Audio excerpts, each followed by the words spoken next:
Hello, everyone. Turn this light off. All right.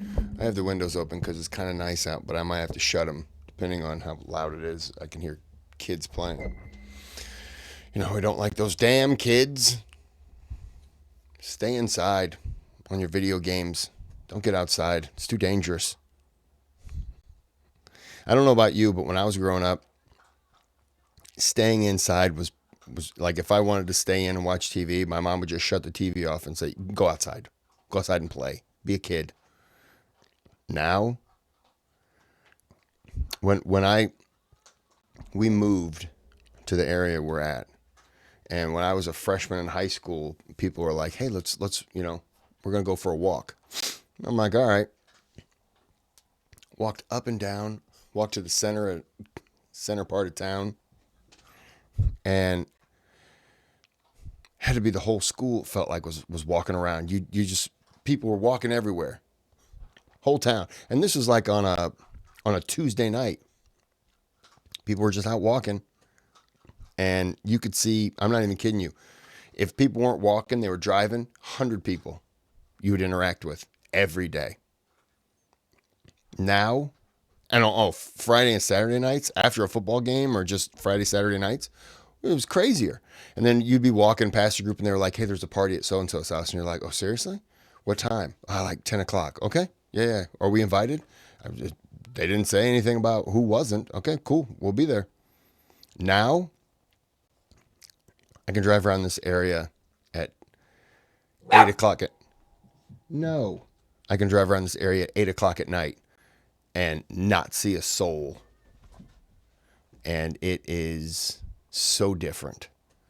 But none of that matters. I apologize. Just had to get into a little rant. If you click that thumbs up for me, that helps out tremendously. Subscribe to the channel. That'd be great. I guess I should have started by saying this video is sponsored by YouBuyWeRush, who says that dog is an idiot. And you don't even know it, but you're completely accurate because the dog just walked right into the cage. He's a sweet boy, but sometimes I think half of his brain is missing. He was barking at his tail last night. That's not the sign of a smart dog. He was barking at it and it wasn't even moving. He's just looking at it. He's going, "Ah," and now he's eating. He'll put food in his mouth and then hop around and then drop the food on the floor and look at me like, "You want some?" Like, "No, I don't. I don't want any. Thank you."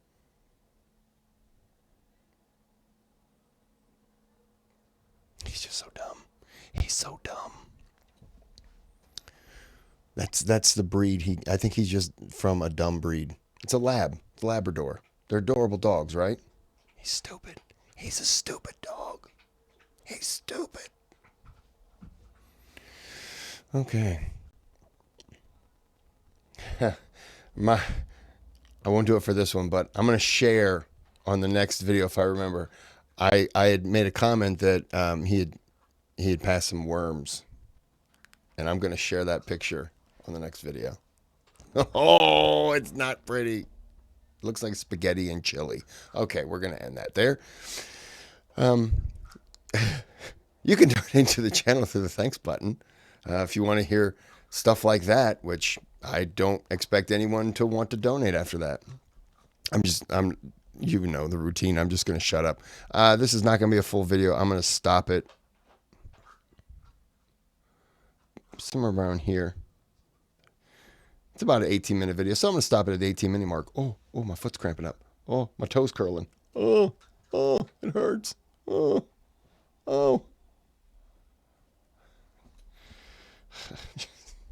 I'm so sorry. My body doesn't want me to live today, I guess. Okay, I'm going to shut up now. Let's get into the video. Bismillah ar-Rahman ar-Rahim. Assalamu alaikum. The third pillar of Islam is Zakat. Now, essentially, Zakat is a mandatory charity that is given from the rich to the poor, and there are a lot of different rules surrounding how it's calculated, depending on the source, be it physical cash, or gold, or silver, or inventory for sale, or livestock or precious metals, or other financial instruments. Allah commands us to give zakat in the Quran, chapter 9, verse 103, when He states, "Take from their wealth a charity that will cleanse them and purify them." As we've covered before in our video on the pillars of Islam, many Muslims push this idea that zakat is a way of purifying our impermissible sources of income. But Allah clearly states in the Quran that zakat is for the purpose of purifying our character and purifying our souls. If zakat is distributed properly, it will have many direct... Sorry, I got a Snickers bar in my mouth. That's like charity, right? Is that what we're talking about? I'm gonna go back to chewing.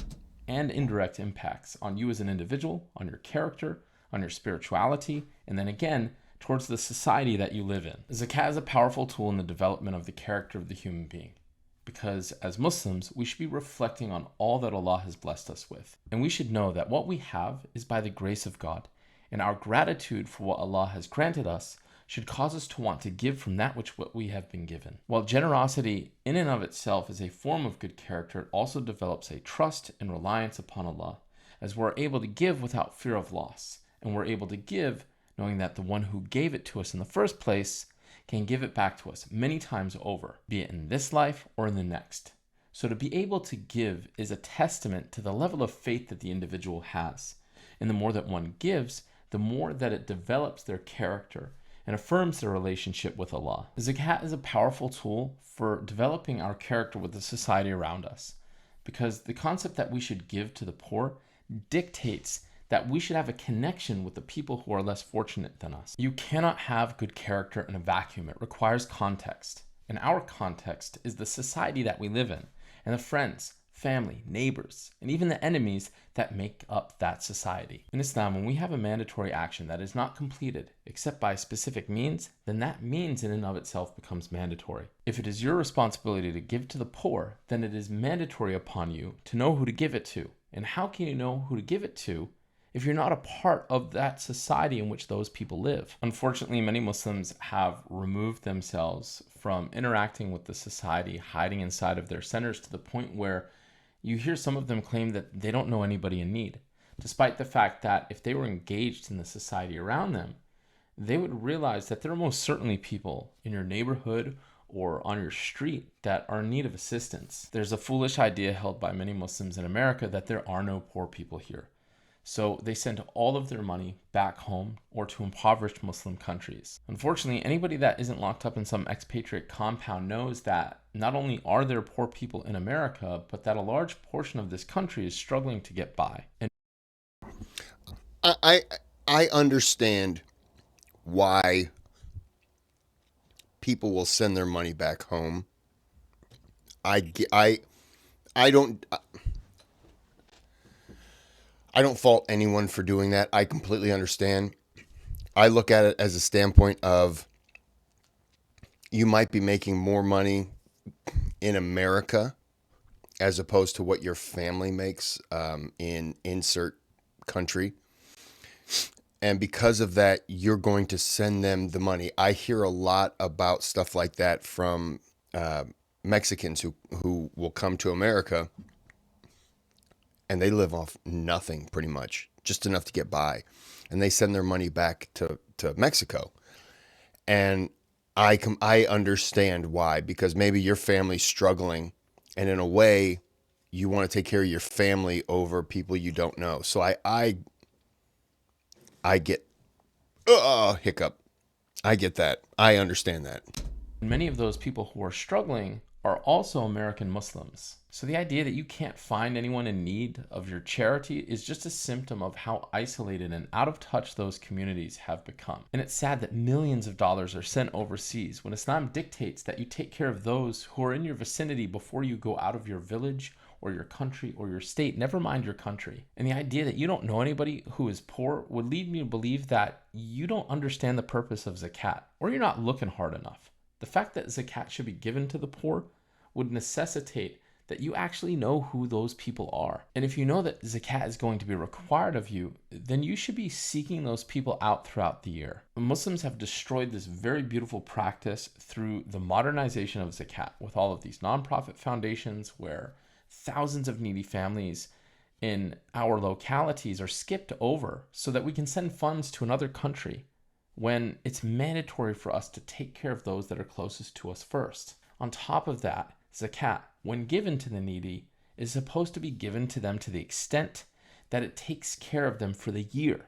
But if you go to an Islamic center or organization to receive funds, you'd be lucky to get that which covers a third of your monthly expenses. When funds are distributed, it's rarely hand in hand. People prefer to pay through an app, which is so impersonal, or they donate to the masjid, which prevents you from having any real connection with those in need. On top of that, it's questionable at best if all of those funds that you're giving to these organizations actually use those funds for their designated purposes. It is not difficult to find those in need if you actually try. Just find one and you'll find them all. Poor people know poor people just like rich people know rich people. The Prophet, peace be upon him, was the most generous, and he was far from inaccessible to the poor and less fortunate. I would also say that giving, finding a poor family and giving to them, if that's what you have to do, I understand that. My fear would be that my generosity would be looked at after a while as no longer being generosity but mandatory. Hey, why haven't you helped us? And then I would start to feel like that's not what I'm doing it for. Like, well, can't you give more? Can't you? Then I would start to feel like this isn't. I'm not the ATM or the bank for you. I'm here to help you get groceries. I'm here to help you pay this or help towards a bill or so. I wouldn't want to start to feel like that was what I was there for. So in a way, I would kind of rather give to a nonprofit that I know spends all the money where it should go, but at the same time, that nonprofit has to budget what they give each person. When you as an individual could give more, it's a tricky thing. It is. Our charity, be it in giving time or knowledge or services or in finances, should not be limited to once in a year. But zakat is just the foundation of establishing our commitment to charity and being generous as Muslims. As Muslims, we should be generous, and our acts of kindness and involvement in the community should put us in a position where we don't need to ask who are those in need, because we already know them, because we're in touch with our community, because Islam calls us to be of service and holds us accountable for being of service to our neighbors, because we're to be a mercy to mankind.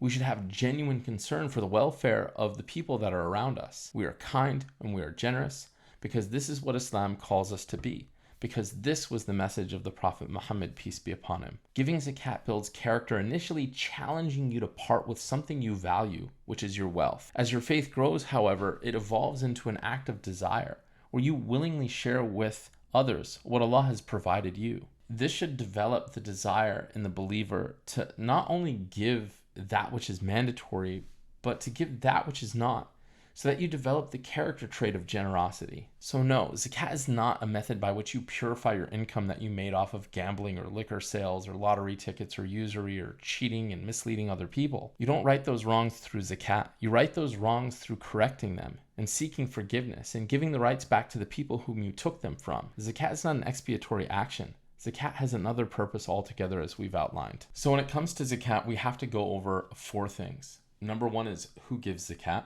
Number 2 is who receives it.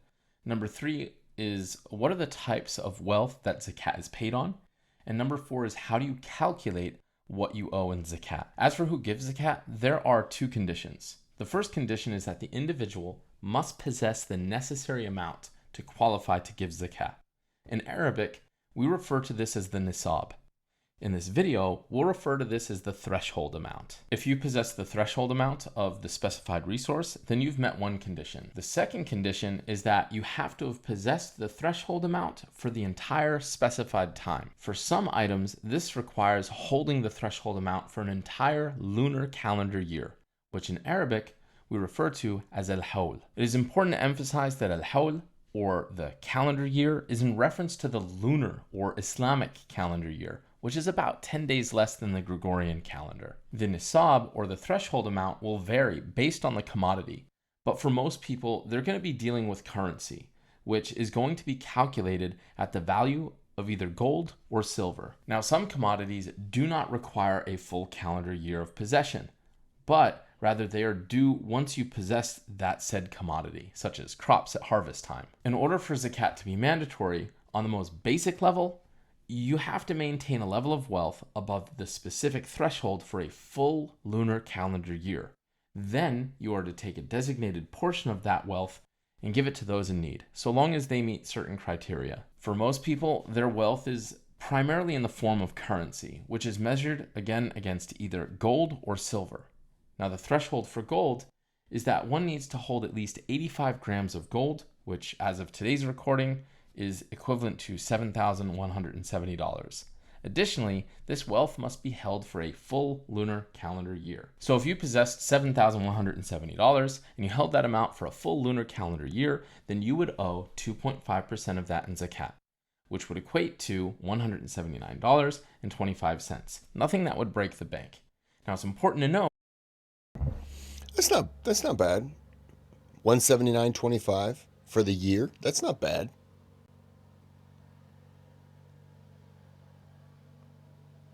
I was expecting a lot more. that the price of gold and silver fluctuate throughout the year, so these numbers are constantly changing. Now, if at any point your wealth dipped below that threshold of the value of 85 grams of gold within a full lunar calendar year, then you do not owe zakat, even if your wealth dipped below that threshold amount for just one day. So for example, if you had $8,000 in the bank for 10 months and then you spent all of it, and then the next day you got paid bonuses that brought you up to $10,000, you wouldn't owe zakat until the new amount that you possessed was held for a full lunar calendar year.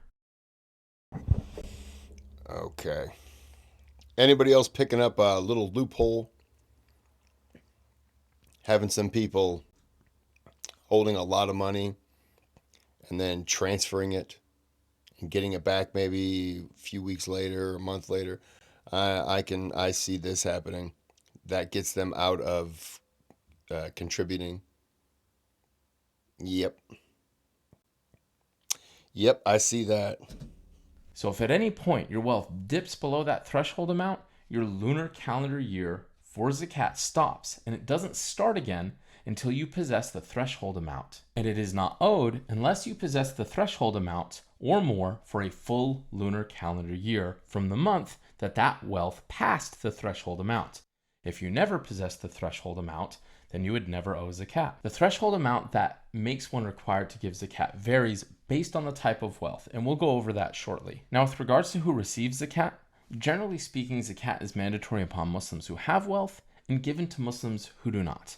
But there are 8 categories of people that are eligible for zakat, and those are the poor, the needy, those employed to collect or administer zakat, those whose hearts have been inclined towards Islam, for the freeing of slaves, for those who are in debt, for Allah's cause, and the wayfarers. So for the first 2 categories, they're referred to in Arabic as al-fuqara and al-masakin, which get translated from Arabic to English as the poor and the needy.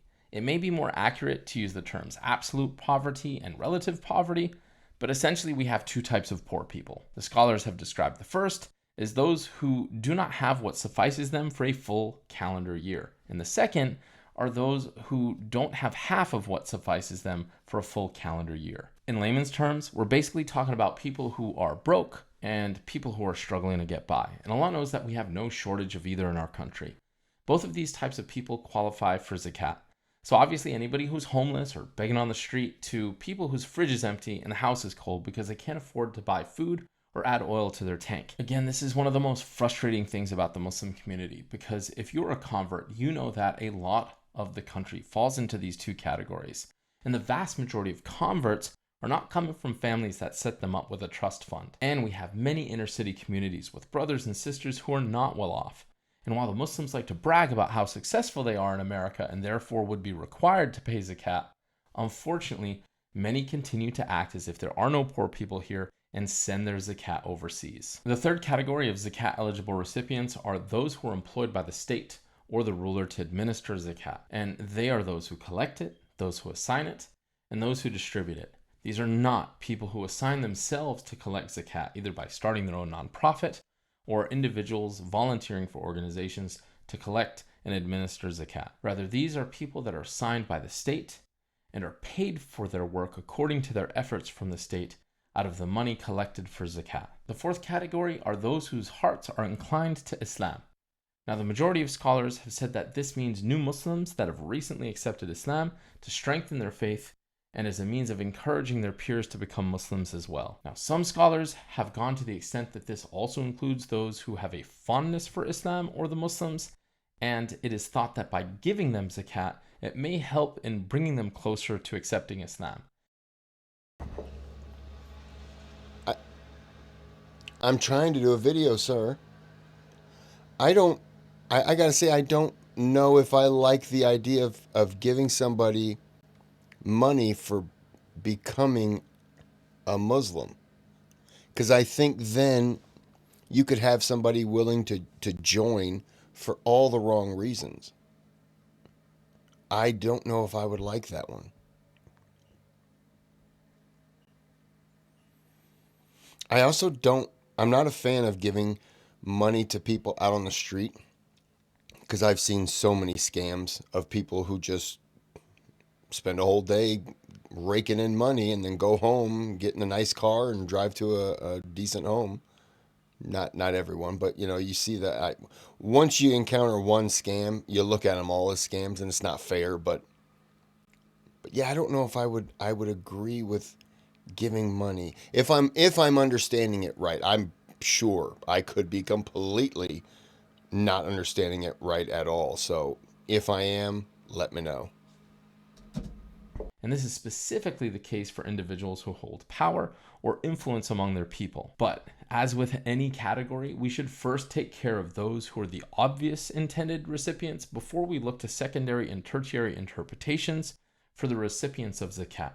And again, there is no shortage of people who embrace Islam who could benefit from being recipients of zakat. The fifth category is for the purpose of freeing Muslim slaves, either by purchasing them to set them free or by paying off whatever remaining debt that they are required to pay to their master before he or she sets them free.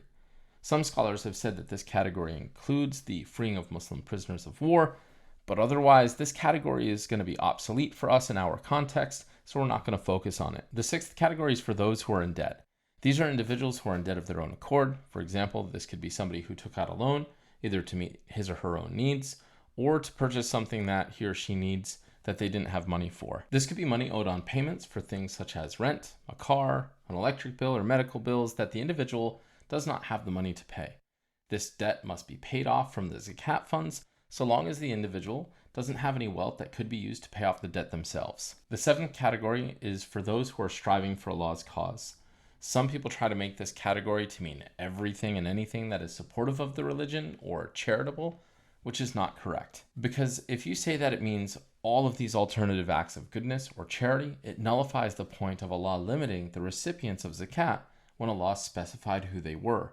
And that would reduce zakat to being just any form of charity that is supportive of the religion and the believers. For obvious reasons, you're not going to be giving zakat to this category. And beware of people who are encouraging you to do so. I don't encourage anyone to send money to any organizations in general, and definitely not to any organizations outside of the country you reside in, regardless of whatever they are claiming to do. Living in the US, you may or may not be aware, but certain groups or organizations or individuals affiliated with certain organizations could get you in a lot of legal trouble if you are found to be sending them funds. My advice here is there are plenty of people in the US in need of your zakat funds, and there is no need to send your money elsewhere. But if you ever do send money overseas, make sure you check with the State Department with regards to whoever you're sending funds to in order to avoid any legal troubles. The last and eighth category of zakat recipients. They will come down on you hard if they find out that you are donating to a charity and that charity, one of the charity heads was funneling money away to some terrorist organization in Japan, tons of terrorist organizations in Japan. And, and the organization is all about, we kill people with big feet. Oh, now you've donated to that. No, they're coming after you. I actually said an organization that kills people with big feet, didn't I? Sometimes I say things and I don't realize the stupidity behind the words that I've just said. But it hit me almost immediately.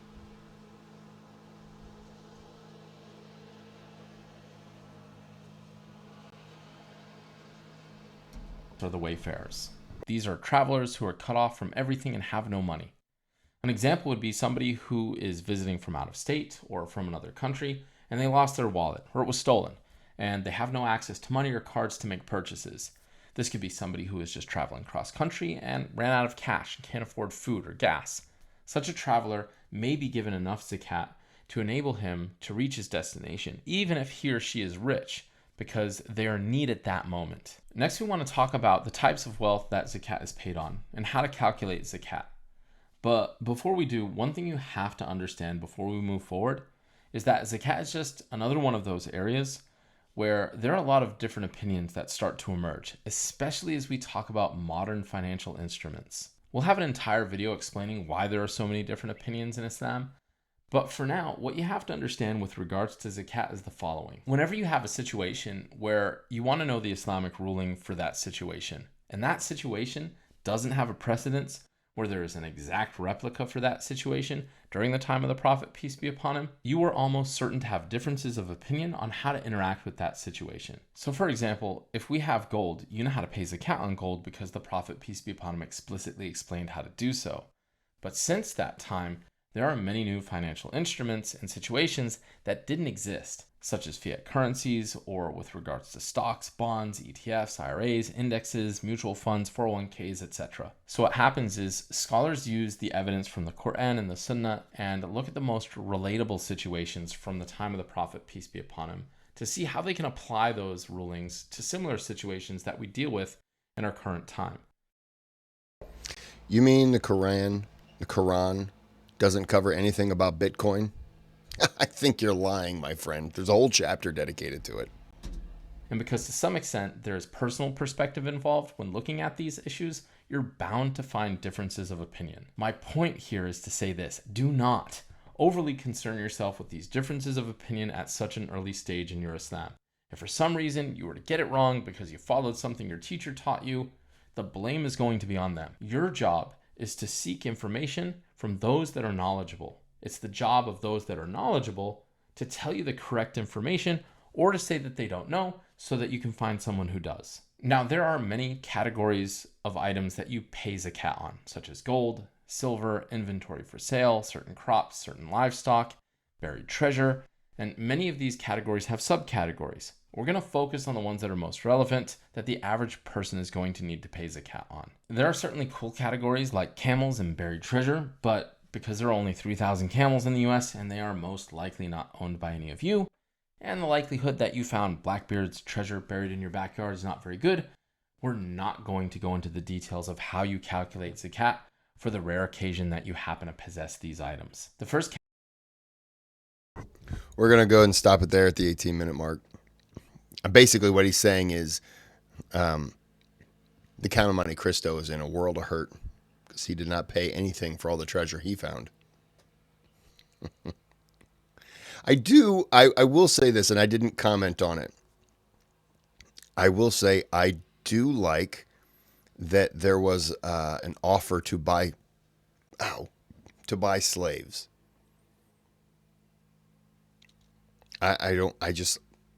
I like that. I think that's respectable. I would have yawned. Oh. Okay. It's a good thing I muted that mic. I would have sounded like a weirdo. Okay, we're going to end this. This is part 1. We'll be back with part 2. But until then, have a good day. Have a good night.